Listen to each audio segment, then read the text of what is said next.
Bismillahirrahmanirrahim. Alhamdulillahi Rabbil Alamin. Salatu wassalamu ala syarfil anbiya'i wal mursalin. Nabiyina Muhammadin wa ala alihi wa sahbihi ajma'in. Assalamualaikum warahmatullahi wabarakatuh.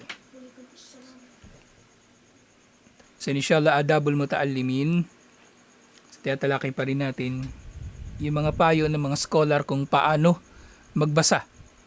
Nang sa gayon ay epektibong makakapagbasa ang tao at pinakamapapakinabangan niya ang pagbabasa na ito. Kahit anumang aklat, Islamiko man o hindi Islamiko o kahit mga babasahin na katulad ng dyaryo, magazine o mga kwento at iba pa. Lahat ng ito ay mayroong tamang paraan ng pagbabasa sa oras nito, sa lugar nito, pagkakataon, panahon at iba pa. Sumunod na nabanggit, wa in kana al-kitabu yatatallabu hifdan wa fahman ma'an liishtimalihi ala ba'din nusus asy-syar'iyyah falyuhawil hifdaha wa muraja'atiha. Kung ang aklat daw ay nangangailangan na ito ay makabisado at maunawaan, dahil ito ay may kinalaman sa iba pang mga teksto na Islamiko, may kinalaman sa iba pang mga aralin sa Islam. Halimbawa nga niyan, iintindihan natin ito sa kalagayan ng pag-aaral ng sirah o talambuhay ni Propeta Muhammad sallallahu alaihi wasallam. Kasi doon natin mapagdudugtong o may ilalagay sa konteksto ang iba't ibang mga aralin, akida, fiqh, mga ahkam sa iba't ibang mga gawain sa Islam. May lalagay natin yun sa konteksto sa pamagitan ng sira. So may kinalaman sila sa isa't isa. At gayon din naman sa akida, merong kinalaman din ng akida sa ating mga gawaing pang araw-araw sa muamalat. Hindi lamang sa ibada. Halimbawa na lamang yan, malinaw sa akida na hindi tayo dapat na nagbebenta ng mga rebulto. Malinaw. Pero ang batayan dito, kumbaga, o yung usapin dito kasi, ang pagbebenta ng rebulto ay hindi lamang nagiging usapin ng pagbebenta o ng buyo o ng mga muamalat. Ito ay nagiging usapin din ng pagbabawal sa pagtatambal kay Allah subhanahu wa ta'ala. So, hindi tayo pwede magbebenta ng rebulto. Kahit pa sabihin ng tao, ibinibenta niya ito sa hindi mananampalataya, hindi rin pwede. At ito yung halimbawa nito. Ng aralin sa akida ay may kinalaman sa aralin sa pagbebenta. Sa pangkalahatang pagbabawal sa pagbebenta. Halimbawa, nababanggit sa mga hadith yung pagbabawal sa pagbebenta ng rebulto, pagbabawal ng alak, at iba't iba pang mga bagay na ipinagbabawal sa Islam. Hindi mo yun gagamitin, hindi mo yun pakikinabangan, at lalong hindi mo yun ibebenta o ibibigay sa iba. Hindi mo yun ibebenta o ibibigay sa iba. So dito nga, kapag mayroong ganong mga usapin o ganong aklat na may kinalaman pa sa iba pang mga usapin, sikapin niya na ito ay makabisado o ang mga pangunahing aralin nito ay kanyang makabisado at ma-review liyakuna ala istihdarin laha daiman, upang ang kaalaman na ito na makukuha niya sa libro na yon ay lagi niyang tangan-tangan. Ibig sabihin hindi niya makakalimutan. Palagi niya maalala at syempre lalawak pa inshallah. La siyama enda suali ahadin lahu anha. Lalong-lalo na kapag siya itinanong ninuman tungkol dito sa usapin nito. So, importante na ang tao ay nakakaunawa at nakakakabisado sa mga saligan na ito ng Islam na nababanggit sa iba't ibang mga aklat. Amma in kana kitaban thaqafiyan fayatatallabu al-fahmu faqat. Kung ito ay aklat ng thaqafiyya lamang, kumbaga hindi naman kailangang kabisaduin, ang kailangan lamang sa kanya ay ang maunawaan nito, insyaallah. فَيَتَطَلَّبُ الْفَهْمُ فَقَط وَالْمُرَاجَعَةُ. So kailangan nila lamang itong maintindihan at ma-review. Yung mga kailangan kabisaduhin, halimbawa ayon ng Quran, hadith, o mga mutun ng mga pangunahing mga saligan at aral sa Islam. Pero kung sa kafiya, yung sira muli, mailalagay natin dito sira. So not necessarily kakabisaduhin natin yung Ar-Rahiqul Maktum.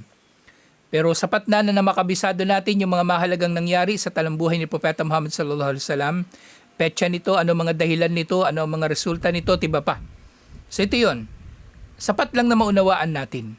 Pero hindi kailangan na makabisado natin yung eksaktong mga pananalita nito. So mainam na makabisado yung mga ayah, hadith at mutun. Pero kung sa mga usapin lamang ng ganito, pwede itong maunawaan lang. At ito ay kanyang re-reviewin din inshallah. فَيَتَطَلَّبُ الْفَهْمُ فَقَطَ وَالْمُرَاجَعَةُ الذِّهْنِيَّةُ لِأَهَمِّ أَنَاصِرِهِ. Sapat na maunawaan niya ito at ma-review. Magkaroon siya ng mental na review para sa mga pinakamahalagang bahagi nito inshallah. وَتَخْتَلِفُ طَبِيعَةُ كُلِّ مَقْرُوءٍ وَمَا يَتَطَلَّبُهُ مِنَ الْجِدِّ وَالتَّرْكِيزِ. Ang iba't ibang mga aklat daw ay mayroong nire-require na mga iba't ibang level ng pagsisikap at pagko-concentrate sa pagbabasa o pag-aaral sa mga ito. فَإِنْ كَانَ كِتَابًا عِلْمِيًّا فِي الْعُلُومِ الشَّرْعِيَّةِ وَاللُّغَوِيَّةِ فَيَنْبَغِي الْاهْتِمَامُ بِهِ وَبَذْلُ الْجُهْدِ لِفَهْمِهِ. Kung ito daw ay aklat na may kinalaman sa mga kaalamang Islamiko katulad ng kaalaman sa mga pagsasabatas o kaalaman sa wikang Arabic, kailangan nga talaga itong bigyan ng iba yung pagpapahalaga at pagsumikapan upang ito ay maunawaan. وَحِفْدُهُ مَا يَتَطَلَّبُ الْحِفْدُ مِنْهُ. At marapat nga niyang kabisaduhin yung dapat na kabisaduhin sa mga aklat o kaalaman na ito. وَإِعْطَاءُ ذَلِكَ الْوَقْتُ الْكَافِي. At dapat paglaanan niya ito ng kumpletong paglalaan ng kanyang oras. Ibig sabihin nakatutok talaga siya sa pagbabasa o pag-aaral dito. Amma in kanatil qira'a hurratun lil muta'ah ka qira'atis suhufi wal majallat wal qisas fahiya fi kulli waqtin yatasanna lil qari. Pero kung ang binabasa mo ay hindi naman kaalamang Islamiko, ang pagbabasa dito ay malaya. Ibig sabihin,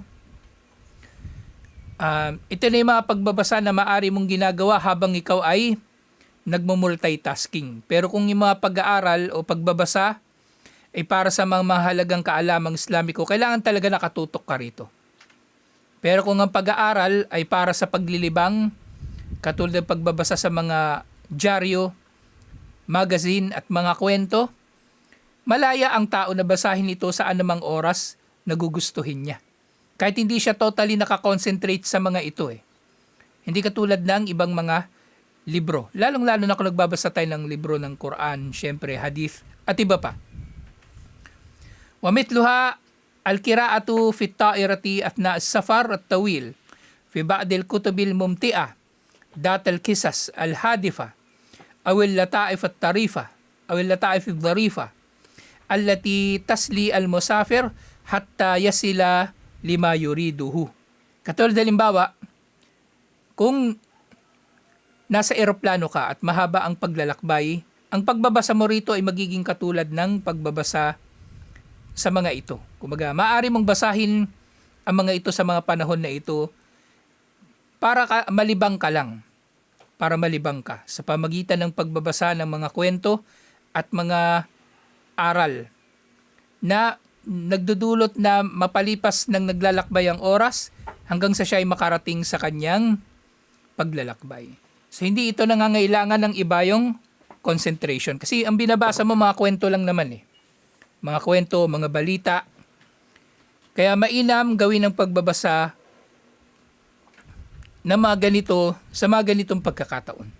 Pero syempre, kung gagawin mo naman ang pagbabasa ng may iba yung concentration, pagbabasa ng mga kwento ng may iba yung concentration, pwede rin naman. Pero limitado yung oras mo, So gawin mo na yung mga panahon na concentrated ka talaga sa pagbabasa, ituon mo sa pagbabasa sa kaalamang Islamiko.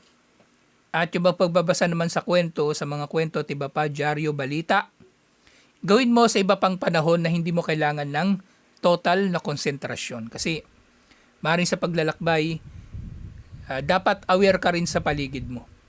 Halimbawa niya, nakasakay ka sa tren, sa LRT, so nagbabasa ka, dapat napapansin mo rin na nakarating ka na pala sa istasyon mo, tiba pang mga katulad nito. O kaya ay nakabantay ka rin sa anumang posibleng panganib sa paglalakbay. Kaya hindi kailangan ng iba yung konsentrasyon sa pagbabasa. Na nahati ang iyong atensyon sa pagbabasa at sa mga nangyayari sa iyong paligid. Wala budda lil qari'i min al istirahati bid'i daqaiki ba'da kulli sa'atin qira'a. So importante para sa nagbabasa ang pagpapahinga ng ilang mga minuto matapos ang ilang oras ng pagbabasa. Li'alla yakillu ad-dehnu wa tamillu an-nafs.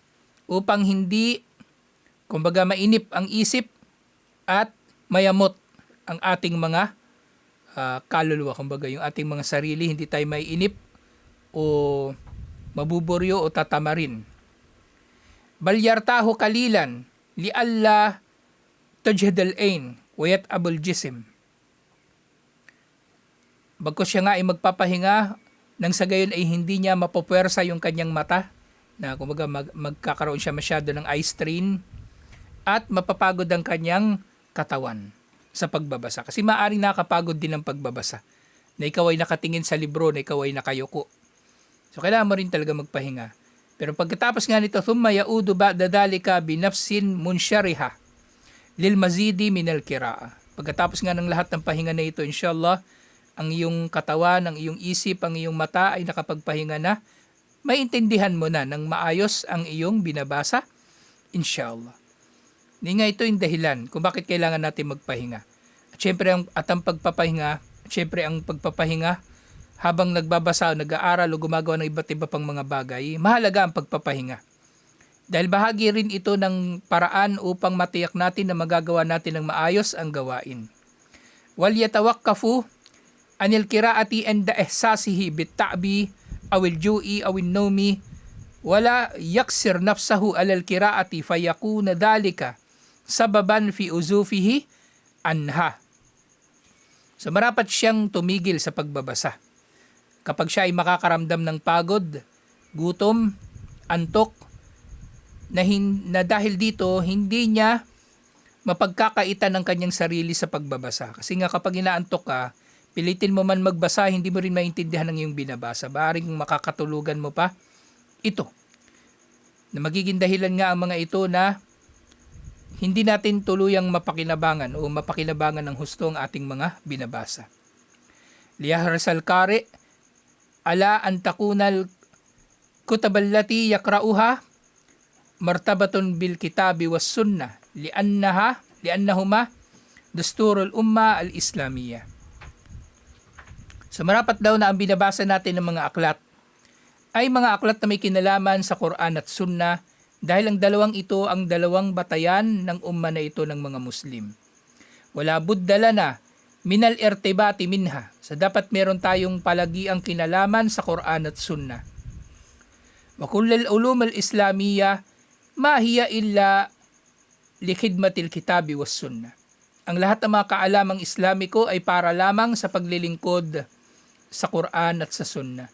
Wa nahnu ummatun shi'aruna qala Allahu qala rasuluhu sallallahu alaihi wasallam qala sahabatu hum ulul arfan. So tayo raw ay umma ng mga tao, nasyon ng mga tao, ng ating logo o ang ating slogan. Ang ating slogan daw ay ang anumang sinabi ni Allah, sinabi ni Propeta Muhammad sallallahu alaihi wasallam at ang sinabi ng mga sahaba, na sila ang mga nagtatangan ng kaalaman. Fal natarabbatu bihadainil aslain linanhalu minhuma fa innahuma wasiyatun nabi sallallahu alaihi wasallam haythu qala amma ba'd fa inna khairal hadithi kitabullah wa khairal hadyi hadyu Muhammadin sallallahu alaihi wasallam wa syarrul umuri muhdatsatuha wa kullu muhdatsatin bid'ah wa kullu bid'atin dalalah. Dito nga, so marapat lamang na tayo ay konektado palagi sa Quran at Sunnah, na ito yung dalawang pangunahing saligan ng ating relihiyon. At ito rin ang ipinayo, hinabilin ni Propeta Muhammad sallallahu alaihi wasallam sa kanyang sinabi, tunay na ang pinakamainam na salita ay ang aklat ni Allah. At ang pinakamainam na gabay ay ang gabay ni Propeta Muhammad sallallahu alaihi wasallam. Ang pinakamasamang gawain ay ang mga pagdaragdag sa relihiyon, dahil ang lahat ng pagdaragdag sa relihiyon ay bid'ah o napakasamang paglabag sa relihiyon. Hadith ito na iniulat ni Imam Muslim, alhamdulillah. So ito yung ilan sa mga marapat na pahalagahan ng nagbabasa inshallah sa kanyang pagbabasa. So ito talipan natin inshallah. Assalamualaikum warahmatullahi wabarakatuh.